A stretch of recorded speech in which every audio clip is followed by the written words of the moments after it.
penicilinas naturales, los beta-lactámicos, ¿no? Entonces, tenemos como ejemplo la penicilina G, que es todo un grupo de penicilinas, las primeras que se hicieron, ¿no? La penicilina G. Podemos tener las penicilinas endovenosas, por ejemplo, la penicilina G cristalina, las intramusculares, la procaínica y la penicilina G benzatínica. Nosotros usamos las vías orales, penicilina, fenoximetilpenicilina. Entonces, las penicilinas, la penicilina G sódica, que es la que usamos por vía endovenosa, un medicamento, por ejemplo, estreptococcus, tiene mucha resistencia, entonces se debe usar estreptococcus en casos graves. En casos de infecciones severas por clostridium,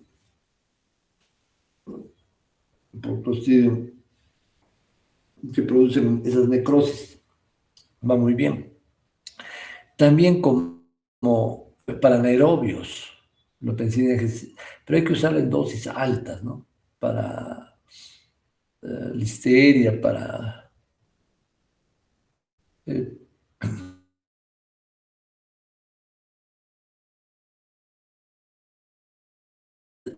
la penicilina benzatínica. No vamos a entrar mucho porque sería hacer un curso de farmacología. O sea, las penicilinas son penicilinas de vida corta, de vida media y de vida larga. Las de vida corta se deben dar en un promedio de cada 6 horas por su vida media o cada 4 horas. Inclusive algunos esquemas que eran en infusión continua. Las de vida media es una vez al día, por ejemplo, la penicilina oral, 1 o 2 veces al día. Y las de vida larga son las penicilinas benzatínicas. Las benzatínicas son de depósito, entonces se dan cada 21 días, 3 semanas, o en algunos casos cada mes. Entonces tenemos 2 enfermedades que se manejan con penicilina G benzatínica. Aunque lo pueden poner para todas las infecciones, resistencia, ¿no? Entonces, principalmente la sífilis, penicilina. Pacientes con sífilis, VIH con sífilis, tienen que decir penicilina G sódica. Los pacientes con fiebre reumática, para evitar recurrencias de la fiebre reumática, se les da penicilina benzatínica una vez al mes o una vez cada 21 días por 5 o 10 años, dependiendo del esquema. Entonces, el uso clínico sigue siendo importante. Entonces, en aerobios, y especialmente Streptococcus pyogenes, Streptococcus pneumoniae, hemos dicho, pues, el piógenes es muy severo. En gram negativos nos sirve para Neisseria meningitis en dosis altas, ¿no? Treponema pallidum, anaerobios gram positivos, actinomyces, leptospirosis, no se olviden, leptospira. El problema es la hipersensibilidad. Son drogas tan estudiadas, tan usadas durante tantísimos años, que son drogas seguras, ¿no? Pero de todas maneras, si es que hay cualquier tipo de reacción, por muy mínima que sea, un rash, una acción, entonces mejor es suspender porque es muy grave, ¿no? Entonces puede hacernos también una prueba de nefritis intersticial y convulsiones, pero las convulsiones con penicilina, por ejemplo, en el tétano se usaba penicilina, pero vieron que aumentaba las convulsiones o ponía más riesgo, pero no era por la penicilina en sí, sino como se da penicilina G sódica, entonces aumentaba, y la cantidad que se daba aumentaba la presencia de producir hipernatremia por el sodio, y eso sí aumentaba el umbral o disminuía el umbral de convulsiones, entonces producían más convulsiones, ¿no? En pacientes con tétanos. Por eso se ha cambiado, el esquema ahora usa metronidazol para tétanos. La resistencia para las penicilinas es a través de la generación de penicilinasas, ¿no es cierto? Penicilinasas y mutaciones del PBP, de las proteínas fijadoras de penicilina. Ya hemos hablado de eso en las resistencias. Entonces, son las primeras penicilinas. De ahí sale otro grupo, que son las aminopenicilinas, o pencilinasas, pencilinasas sensibles, ¿ya? Entonces, acá tenemos la asociación que dijimos, ¿no? Entonces, les asociamos a la amoxicilina oral o vía endovenosa combinada con clavulanato. Entonces, su espectro se amplía. De las aminopenicilinas, pencilinasas, entonces, a listeria, gran positivo, gran negativo. Entonces, tenemos que son sensibles, ¿no?, a la penicilina. Entonces, las aminopenicilinas son las penicilinas de espectro extendido, que le llamaba, que son básicamente dos: la amoxicilina y la ampicilina. Como les decía, agarran algunos gran negativos, ¿no?, pero por la resistencia, etcétera, hasta que se asocian con las, la, con el clavulanato, con el surfactán, etcétera. Entonces, eso tiene una actividad mucho más amplia para aerobios, ¿no?, bacilos gram negativos, pero no son activos contra el Enterobacter sp. Enterobacter es un problema interno hospitalario. Entonces, no va a ser muy activo. No, inicialmente se indica, pues, ampicilina surfactán. Por ejemplo, para un germen que es tan dificultoso de manejar como es el Acinetobacter baumannii, se usa ampicilina surfactán. Entonces, son muy efectivos contra el Helicobacter pylori, Haemophilus influenza, Escherichia coli, Listeria, ¿no?, Proteus, Salmonella, Shigella, Enterococcus. Pero Enterobacter no, entonces eso ya les da un... Efectos adversos de diarrea, ¿no?, colitis pseudomembranosa, igual ya hemos hablado por qué, hipersensibilidad, como en este caso, erupciones inducidas por fármacos, ¿no?, y puede producir nefritis intersticial. Otro grupo de las penicilinas, entonces tenemos las penicilinas básicas, las G, las aminopenicilinas, o sea, de espectro ampliado, y las penicilinas antipseudomonales. Pseudomonas es un gran negativo, ¿no es cierto?, pero es el principal germen de infección intrahospitalaria que genera mucha resistencia. Entonces, eso tenemos que tener. Entonces, para eso se extendieron y se vio que las penicilinas antipseudomonales eran muy efectivas. Entonces, ahí tenemos, por ejemplo, las ureidopenicilinas endovenosas, la piperacilina. Ya les va sonando la piperacilina, que se asocia con tazobactam, ¿no? Y las carboxipenicilinas endovenosas, la ticarcilina. Entonces, la asociación de piperacilina más ticarcilina, el famoso pipetazo, ¿no?, es de moda, pues no sé por qué lo llaman así, ¿no? Debe ser una moda. Ya, la asociación de piperacilina, carbenicilina, estamos asociando dos penicilinas antipseudomonales, ureidopenicilina y carboxipenicilina, que se usan especialmente para pseudomonas, pero también nos va a ir bien contra algunos anaerobios, ¿ya? Para anaerobios, la piperacilina es desorbital. Entonces, por ejemplo, bacterias. Y para aerobios gram positivos, pero no es bueno para el Streptococcus viridans. Viridans es un problema serio en las infecciones de piel, por lo menos, ¿no? Puede haber reacciones de hipersensibilidad. Entonces, tenemos piperacilina desorbital. Entonces, para los gram negativos, hemos dicho Pseudomonas, Haemophilus. Para los gram positivos, Enterobacter, Escherichia coli, Proteus. Entonces, eso no se olviden. Entonces, son dos asociaciones importantes. Bueno, lo bueno es que se usa como una droga de rescate también, ¿no? Pero el costo también es prohibitivo. Luego de los beta-lactámicos, entre los beta-lactámicos, los más desarrollados son los carbapenémicos, o sea, de los carbapenems. Entonces, tenemos 4 carbapenémicos que usamos en la práctica.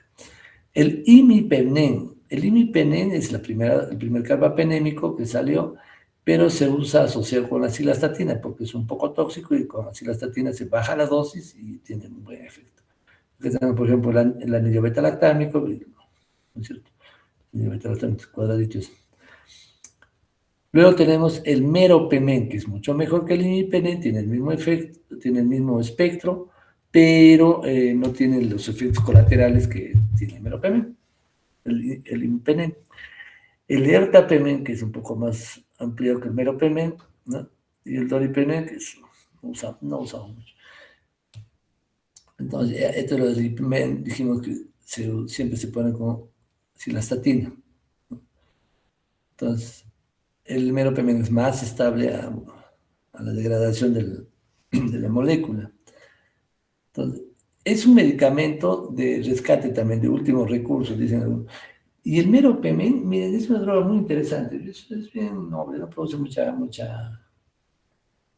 toxicidad, pero el meropenem se puede usar también para otras infecciones que no están descritas. Se usa como droga de rescate en tuberculosis. Tiene una buena, ¿no? Y lo importante es para no generar resistencia, que ya se da, por eso cuando vemos los informes del laboratorio, de los cultivos, nos ponen pues, productores de carbapenemasa, o sea que ya, o sea, está habiendo resistencia, pero no mucho todavía, porque todavía se limita, por su costo también, ¿no? Todavía se limita a uso intrahospitalario. Entonces tenemos, eh, se usa con gérmenes más fastidiosos, ¿no? Entonces, por ejemplo, en cocos gram positivos, pero Enterococcus fecalis, que ya lo están ubicando, ¿no? Que es un germen muy, muy fastidioso, digamos, y es mortal. Entonces, son intrínsecamente resistentes a los carbapenémicos. Pero se usa bien con todos los gram negativos y pseudomonas originosa, por supuesto, son pseudomonales. Y los anaerobios, o sea, va bien, un espectro ampliado, grande, se puede usar inclusive como única droga, ¿no? Inclusive en forma empírica, o sea, da mucha seguridad, pero hay que tener cuidado, ¿no? Es tan potente pero que deprime como antibiótico que se va a sobreinfectar, el paciente se puede sobreinfectar con infecciones fúngicas. ¿Cuáles son las dos únicas infecciones fúngicas? Tres, digamos, ya que ustedes tienen que tener mucho cuidado. Candidiasis sistémica, aspergillosis sistémica y mucormicosis. O sea, son las tres que en pacientes hospitalizados que estaban usando antibióticos por mucho tiempo van a ser muy devastadoras. Entonces hay que tener cuidado. Como les digo, si el paciente está yendo bien de un momento a otro, comienza el fiebre o comienza a ponerse muy, estando con estas drogas de amplio espectro, comienza a deteriorarse, significa que puede haberse sobreinfectado con hongos, ¿no? El otro problema que tiene es las convulsiones, bueno, rash, molestias intestinales, tromboflebitis. Entonces, para las convulsiones se puede producir con imipenem, ese es un riesgo.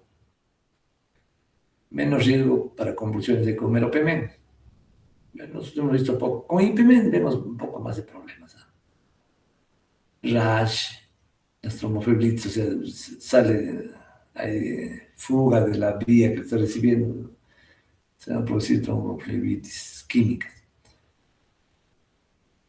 Su resistencia es a través de las carbapenemasas, o sea, las bacterias producen carbapenemasas, ¿no? Es una forma de beta-lactamasas especificada para los carbapenemas. Entonces, ¿quiénes producen más carbapenemasas? Las enterobacterias. Cuando hagamos la parte de la tercera unidad, sobre los gérmenes, vamos a ver sobre todo esos bichos, ¿no? Ahí tenemos, por ejemplo, Escherichia coli, Klebsiella, neumonía, Klebsiella erógenas. Entonces, pueden producir carbapenemenasas. Entonces, los monobactámicos que también tienen el anillo beta-lactámico, ¿no es cierto? Es el astreonam, que sí usamos. Entonces, se indica para pseudomonas y enterobacterias. Las enterobacterias son las bacterias que tenemos en el intestino, ¿no es cierto? Cuando salen de su hábitat, que son las heces, pues, entonces van a producir problemas serios. Entonces se puede dar intramuscular o endovenoso, excreción renal.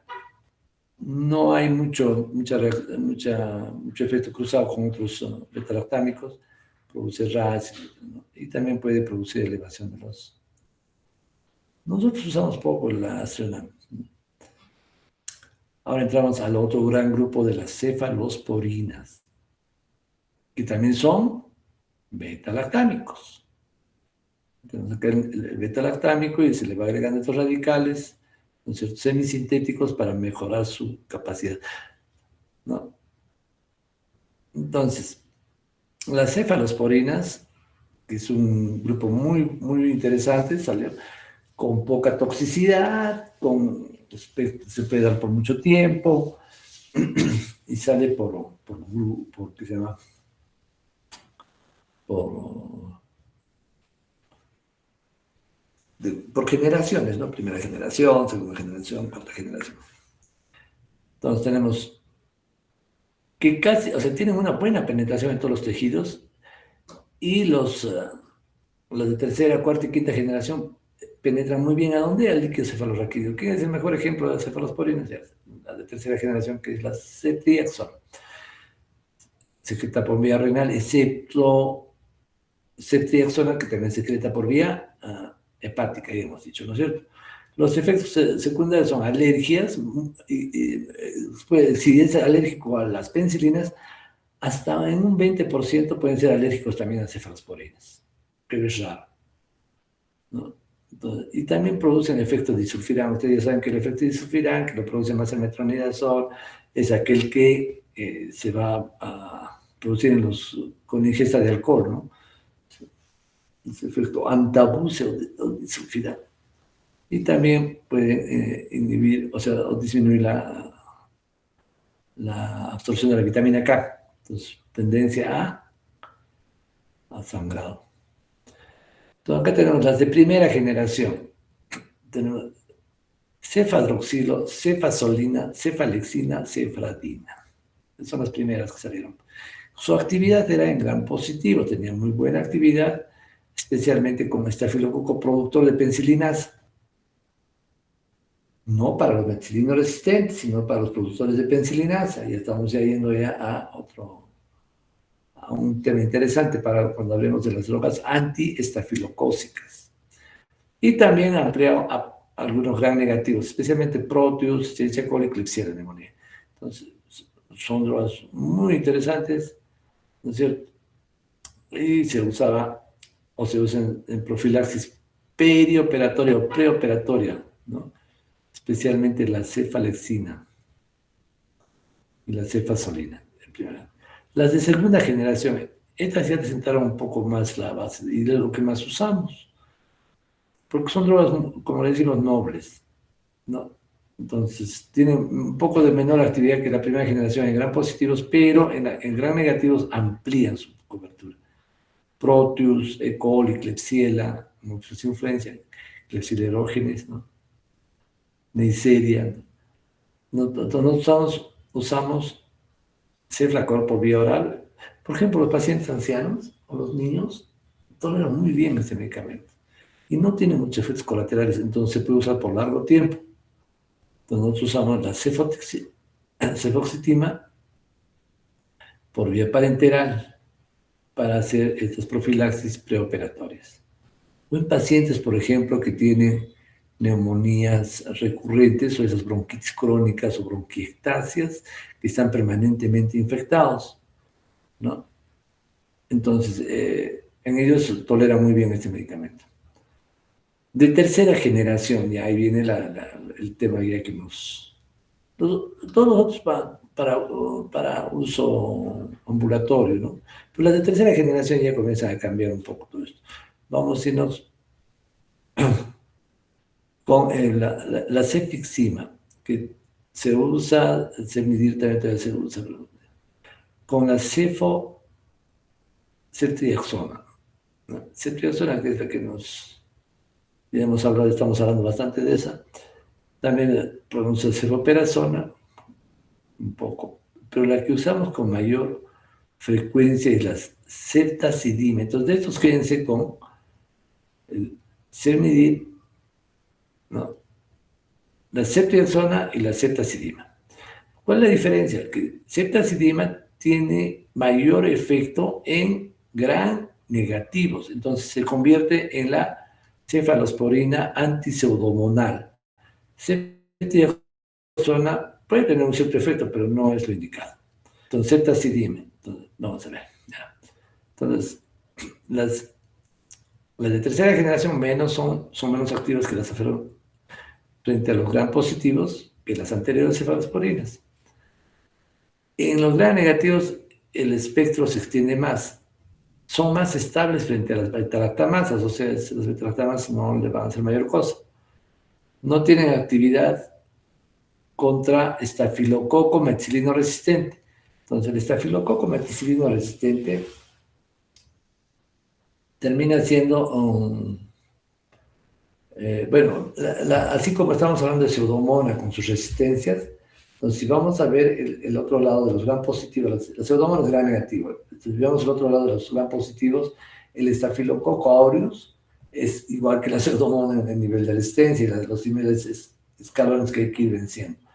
Entonces tenemos los estafilococos sensibles a las penicilinas, que sí, pues claro, pero hasta que generan sus PVPs, ¿no es cierto? Los hacen resistentes, luego tenemos sensibles, entonces, para eso salen las drogas, los beta-lactámicos antiestafilocócicos. Los antiestafilocócicos de los beta-lactámicos son la oxacilina, la dicloxacilina, uno por vía oral y el otro por vía parenteral. Entonces nosotros usamos dicloxacilina,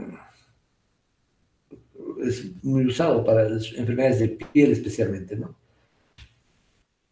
El espectro es el mismo, oxadicloxa. Entonces, luego de estos, el estafilococo aureus produce el estafilococo meticilino resistente, o sea, los MARSA, bueno, en inglés, ¿no?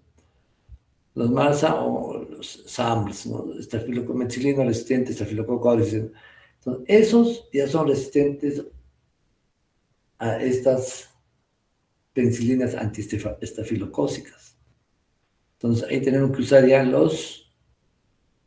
la vancomicina. Cuando hay estafilococo meticilino resistente, la indicación es vancomicina. Luego viene la resistencia a las vancomicinas y se usa el Linezolid. Luego ya estamos en otro terreno de mucha resistencia. Entonces, eso vamos a ir repitiendo también. Entonces, el estafilococo, que no es meticilino resistente, se puede usar la cefalosporina en tercera generación para profilaxis. Ceftriaxona, ya hemos hablado, ¿no? Buena prevención en líquidos cefalorraquídeos, en enfermedad de Lyme, etc. Cefalosporinas de cuarta generación. Entonces tenemos acá la cefepima, para enterar, que es realmente una droga muy interesante. Y el cefiderocol. Y también tenemos el cefnidir. Y tenemos el cefnidir, que es una cefalosporina de tercera generación. No, es una cefalosporina de tercera generación por vía oral. El Cefnidil es muy buena, tiene todo lo que hace la tercera generación, pero la ventaja es que se da una sola vez al día. Cefnidil. Estamos en la de cuarta generación, ya, la Cefipima, rescate de acá, que se puede dar por vía parenteral. Tiene muy buena actividad, mira, recuperan actividad contra los gran negativos, tienen muy buen, gran positivos, y en el gran negativo amplían su espectro a pseudomonas. Tampoco no es activo como si en el stent. Listeria también se resiste. Mira, Listeria es un germen bien interesante que no responde a los beta-lactámicos fácilmente, sino solamente a la ampicilina sola, ni siquiera ampicilina con surlactam. A veces vienen pacientes, les diagnosticamos listeria, luego tenemos enterococos atípicos también, ¿no? Entonces solo se usa para infecciones graves, infecciones nosocomiales. Ahora vienen las cefalosporinas de quinta generación, la ceptarolina y el ceptolozano, más tazobactam. Estas recién han salido, bueno, acá en este periodo hicieron los estudios y pues recién han salido, recién los tenemos en el mercado. Inclusive querían ponerlos en otra familia, pero no, pues siguen siendo el desarrollo de las cefalosporinas. O también se llaman cefalosporinas de generación avanzada. Entonces tienen una muy buena actividad, inclusive sobre los estafilococos meticilina resistentes. Su espectro de gran negativo es positivo. Y también este sí agarra listeria, enterococo fecalis, que es un problema muy serio, ¿no? No es muy buena con pseudomonas. No, pues, bueno. Entonces, en general, las cefalosporinas pueden haber reacciones adversas con pacientes que son alérgicos a la penicilina, puede haber hepatotoxicidad, ¿no? Por la ceftriaxona puede producir barro biliar. La ceftriaxona puede producir cálculos y barro biliar por cristalización de la ceftriaxona en la vía biliar. La ceftriaxona puede producir cálculos y barro biliar y darnos una colecistitis colestásica. También pueden producir cefalosporinas, anemia hemolítica autoinmune, bueno, ya hemos hablado de la vitamina K, el efecto de sulfirán, y puede ser nefrotóxico cuando se dan con aminoglucósidos. Los aminoglucósidos hay que manejarlo con cuidado. La resistencia es por beta-lactamasas y cambio en las estructuras de los PBPs.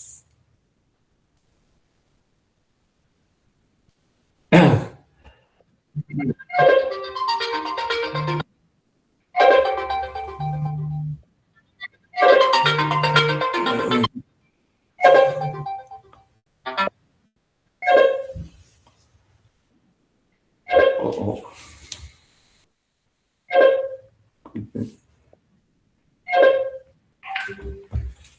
Bueno, vamos a continuar con estos. Ahí estamos en glicopéptidos, me distrajo esto. Bueno, los glicopéptidos. Entonces tenemos acá a dos, principalmente, vancomicina y tecoplamina, que son las que estamos hablando ya de la vancomicina, ¿no es cierto? Entonces, estos se unen a los precursores de la pared celular, es igual, son como los beta-lactámicos, ¿no? Y tienen un efecto bactericida contra la mayor parte de bacterias gram positivas. O sea, si tienen un paciente con una infección mixta o una infección que sea por gram negativos, no le van a hacer nada con esto. Eso porque es para gram positivos, eso no se les olvide. Y es bacteriostático contra Clostridium difficile. ¿Por qué? Porque Clostridium difficile puede ser producido por todos los antibióticos, más que todo por las lincosamidas. Ahora, si nosotros vamos a dar tratamiento a pacientes que están presentando colitis pseudomembranosa por lincosamida, no tiene problema ahí. ¿Ya? ¿Penetra en el sistema nervioso central? Sí, pero sí penetra, pero como se va a dar, si se va a dar porque tienen abscesos, etc., ¿no? Entonces, donde hay estafilococo, en infección grave, sea por ejemplo neumonía necrotizantes, en sepsis muy severas por estafilococo, especialmente en niños o en pacientes neutropénicos, ya me están reclamando. La vía de eliminación de los glicopéptidos por vía renal. Su uso clínico de la vancomicina hemos dicho que es los gram positivos, los estafilococo meticilino resistentes, hemos hablado, estreptococo epidermidis, enterococos, pero hay enterococos que son resistentes a vancomicina, eso también es otro problema. Y el Clostridium difficile, tratamiento de Clostridium difficile, tratamiento de Clostridium difficile o colitis membranosa, vancomicina,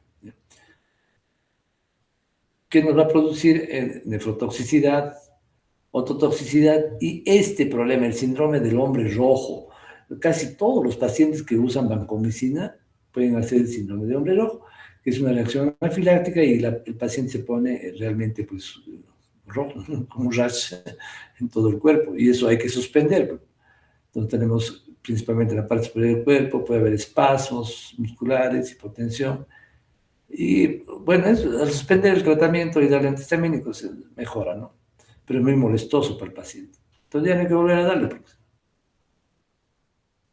Entonces hay que tener cuidado en el uso con las mujeres embarazadas.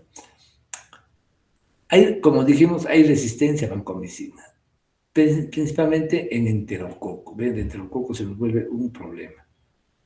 En el faecium principalmente. Hay dos tipos, ¿no? El faecium y el fecalis. Y la resistencia, pues, o sea, es resistente a las betalactamasas. O sea, las betalactamasas no le van a hacer nada a la vancomicina. La vancomicina no es un betalactámico, no tiene que ver. Bueno, hasta acá hemos llegado. Bueno, muchachos, descansen, despierten los que están dormidos. El día de mañana va a haber exposición. ¿Han preparado o vamos a darle un tiempo más? ¿Aló, aló? Doctor, ¿nos puede dar un tiempo? ¿Ah? ¿Nos puede dar un tiempo, doctor, para el miércoles, tal vez? Miércoles, tendríamos que acumularlo para el día El siguiente próximo. martes. Sí, claro, los martes son lo que vamos a hacer. Está bien, doctor, sí es posible nomás. O miren, lo que podemos hacer es los martes más temprano podemos hacer la presentación, de repente ¿desde qué hora? ¿A las 3 de la tarde podrán? No, doctor, tenemos clases casi todas las semanas, siempre por las 2 a 4 está ocupado todo. Ah,